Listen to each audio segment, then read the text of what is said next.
Hi guys, how are you? Welcome back to my channel. I hope you're doing well. I have been getting a lot of requests to film my testimony, so that's what I am filming right now for you guys, if you couldn't tell by the title. I have already filmed this once before, but as I was editing it, it was like already 15 minutes long and I wasn't even halfway done. So I was like, I need to refilm this and just not be so open about everything and every single detail of my life. I grew up in a Christian home and I had amazing parents and an amazing older sister. She's 8 years older than me. So my parents' testimony has a lot to do with my testimony as a child. I just remember my dad, he was going to church with us, but he wasn't truly just like walking with the Lord, and he had a lot of just worldly idols, and he was doing his own thing. In middle school, I started to have insomnia and just a lot of anxiety and panic attacks. It was like 3 years straight, like all of middle school. I barely went to sleepovers. I had to wake up at 7 o'clock every single morning, even during the summer, and made sure that I went to bed at 10 at night. Just because my mind was so set on like a routine, like I have to do this, this, and this because it worked for me that other night for me to be able to go to sleep. So I need to do the exact same thing tonight. And it took over my life because I wasn't able to really do much, and it took over my mom's life because every time I couldn't sleep, I was waking her up and getting her up and just relying on my mom always going to her when I woke up in the middle of the night and couldn't sleep. And it honestly caused like so much anxiety in me, and I had so many like panic attacks during that time. I was seeing a therapist and everything. It was also that time that my parents were really, their marriage just wasn't really doing good at all. And one night when I was in like 8th grade, I was at a friend's house during the day, and my sister came to pick me up, and she was like, Mom, she had to get away for the weekend and she'll be back. Dad is not in the house, like something happened. And so at that time I didn't really know the details of it. My mom, I think she came home like the next day or like a day later, and she kind of just told me, yeah, your dad and I like have been fighting and I kicked him out. He's living at your uncle's right now. I just honestly remember like being relieved. Like my dad wasn't really there. He wasn't heavily involved in our lives, but I didn't really know the details of why he got kicked out. I just thought that they were fighting a lot and they weren't happy. Me and my sister were like all for it just being us girls in the house, you know. But then after 3 weeks, my mom welcomed him back into the home.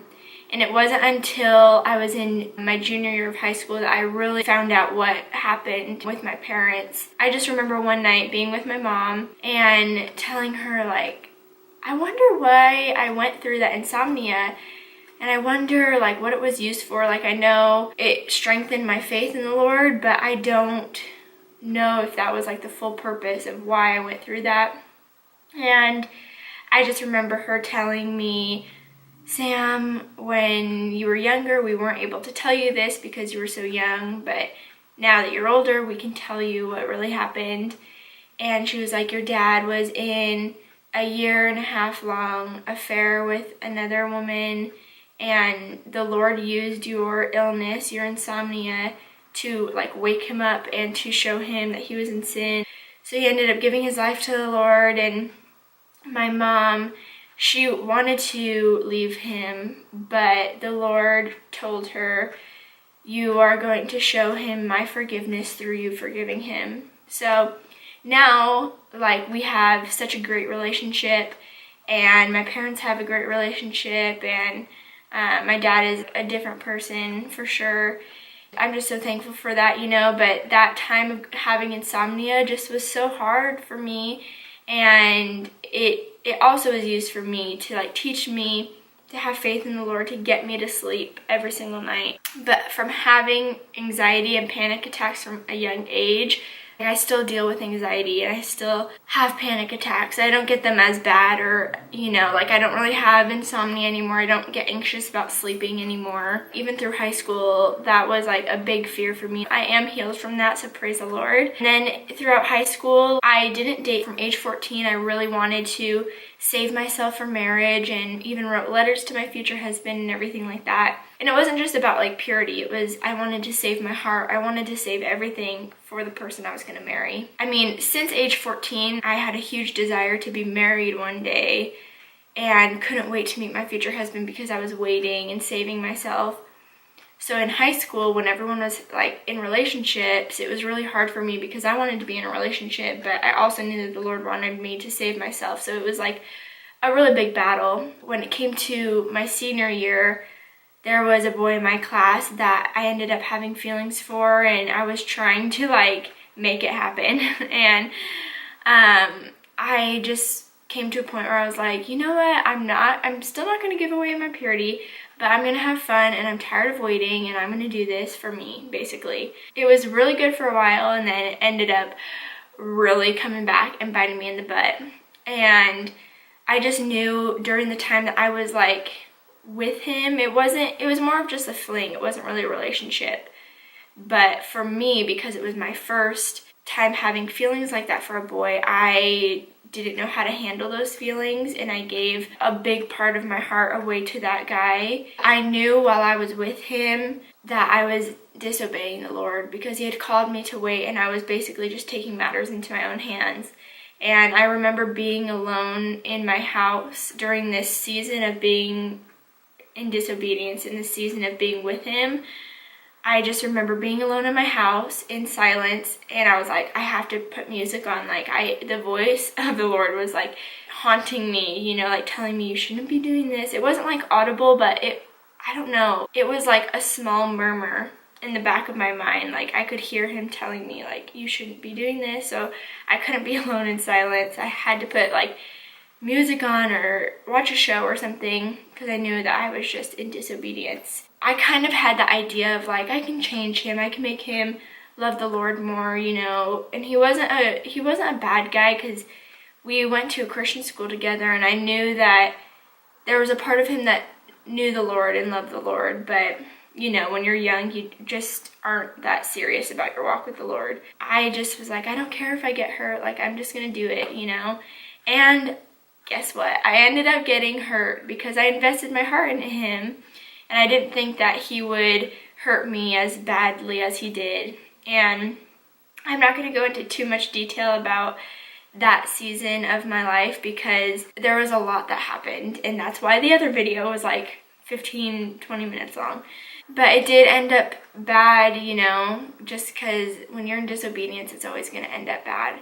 And there just were other people involved and everything. But I ended up having to heal from that for a very long time. I honestly was surprised at how long it took me to heal from that whole relationship and that whole season of my life. And I ended up going to Bible college, and I was trying to run away from my issues. I was trying to run away from my heartbreak and my feelings, but you can't ever run away from your feelings. So I had to deal a lot with those feelings in Bible college, and the Lord was so faithful to me, and He really did do a lot of healing in Bible college. Once I came home, I was like, I'm not doing that again. I am not going to invest any feelings into a guy unless I know 100% that he is from the Lord. I just started working at the church that I work at now. When I was single, singleness was really hard for me because I had such a huge desire to be with someone and to meet my future husband. So I can make a whole nother video on singleness, and I actually plan to make a video on how I would advise a single girl now that I'm married, because it's a lot different than when I was giving advice to single girls when I was single. It's just a whole different ball game. A whole different ball game? I think that's the phrase.